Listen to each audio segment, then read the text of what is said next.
တန်ဂျီရိုဟာဆရာကြီးဥရုကိုတက်ကီပေးရတဲ့ကြောက်တုံးကြီးကိုအောင်မြင်စွာခုတ်ပစ်ပြီးရင်နော်ဆရာကြီးဟာသူ့ကိုတပည့်အဖြစ်တကယ်ကိုကြောက်ပြောချခဲ့ပြီးခရီးဆက်ဖို့အတွက်မြေခွေမျက်နှာဖုံးလေးတစ်ခုကိုလက်ဆောင်ပေးခဲ့ပါရဲ့ရှင်ပြီးနောက်တန်ဂျီရိုဟာမိတ်ဆွေနှင်းနှင်းအဖွဲ့ရဲ့တရားဝင်ဝင်ခွင့်စမ်းသပ်ပွဲကျင်းပရာ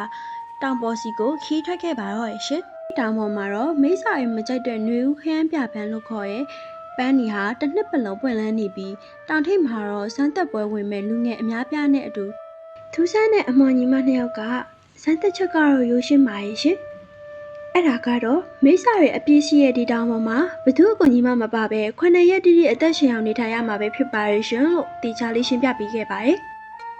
တန်ဂျီရိုဟာတောင်ထဲကိုဝင်ရောက်ပြီးမကြခင်မှာပဲမိစ္ဆာနှစ်ကောင်ရဲ့တပြန်နိုင်တဲ့တိုက်ခိုက်ခြင်းကိုခံခဲ့ရပေမဲ့ဆရာကြီးတင်မေးထားတဲ့ရေလိုင်းအသက်ရှူခြင်းဤစနစ်ကိုအသုံးပြုပြီးအလက်တကူပဲတောက်တင်နိုင်ခဲ့ပါရဲ့ရှင်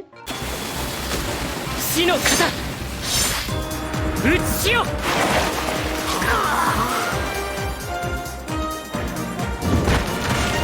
ဒါပေမဲ့ခရီးဆက်တဲ့အခါမှာတော့တန်ဂျီရိုကဒီကိုလုံးမှာလက်မောင်းနဲ့အများကြီးနဲ့ကြောက်မက်ဖွယ်ကောင်းလာတဲ့လက်မောင်းမိတ်ဆာကြီးနဲ့ထိတ်တိုက်ရင်ဆိုင်ခဲ့ရပါတော့ရဲ့ရှင်အဲ့ဒီမိတ်ဆာကြီးဟာလွန်ခဲ့တဲ့နှစ်ပေါင်းများစွာကဆရာကြီးဥရုကိုတာကီဖန်စီပြီးဒီတောင်ပေါ်မှာထောင်ချထားခဲ့ရဖြစ်ပါရဲ့ရှင်ပိုပြီးစိတ်မကောင်းစရာကောင်းတာကအဲ့ဒီမိတ်ဆာကြီးဟာဆရာကြီးရဲ့တပည့်တွေဖြစ်တဲ့စာပီတိုနဲ့မာကိုမှုအပါအဝင်တပည့်ပေါင်း73ယောက်တိတိကိုရရဆက်ဆက်တပ်ပြတ်စားတောက်ခဲ့ရလို့ထုတ်ပြောလိုက်ပါတော့ရဲ့ရှင်အဲဒီအချိန်မှာတော့တန်ဂျီရိုဟာဒေါသနဲ့ဝမ်းနည်းမှုတွေကိုပြင်းထန်စွာခံစားခဲ့ရပါရဲ့ရှင်